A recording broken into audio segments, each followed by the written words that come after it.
Hi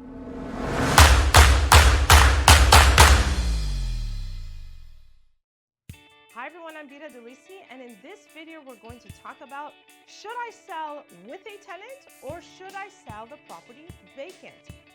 We receive an overwhelming number of calls from realtors and landlords who want to eventually sell their property, and they always ask us this very question. Let's talk about it. Let's discuss number one, sell with a tenant. What happens when a property is listed and the tenant is inside? Well, if there's a 1-year lease term, and if you're within that 1-year lease term, then that lease must be honored. What is the buyer's intent? If you receive an agreement of purchase and sale, you need to know that if the buyer wants to move into the property, or if they want to purchase the property and use it as an investment, well, if they want to move in, then the appropriate notice must be served. If they want to use the property as an investment, they would assume the tenancy and basically on the day of closing, step into the seller landlord's shoes and the tenancy continues. If you sell with the property with a tenant, you need to know that you may have to put up with things like interference with showings. Can you provide vacant possession? Will the tenant be there when the buyers and the buyer agent are walking through the property? Will the tenant point out the defects of the property? Will there be any interference in the agreement of purchase and sale when it comes to actually asking the tenant to vacate? Now let's talk about selling the property vacant.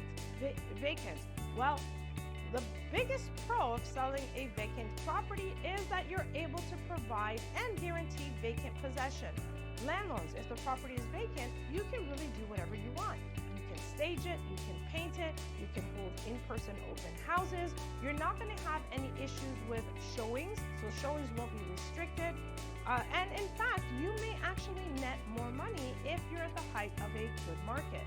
What you may want to consider if you're thinking of selling a property vacant is the cash for keys option. If you call us for the cash for keys option, we will be able to go through the strategy with you. Cash for keys should be executed by a legal representative who's well versed with the law and the strategy. These two go hand in hand. Our legal representative will reach out to the tenants so that we can bring the landlord and tenant together and make sure there's some sort of meeting of the minds.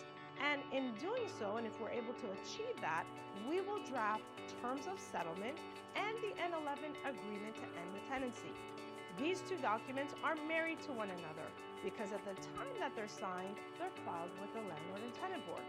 Once they're filed with the landlord and tenant board, the board will then issue an ex parte order, which is just a fancy legal term for an eviction order without a hearing. So you're bypassing those delays of getting to the landlord and tenant board and actually having somebody else decide the fate of the application. The biggest pro with a cash for keys is that we have an influence or some influence on the outcome. I hope you found this video informative. If you have any questions, call us first.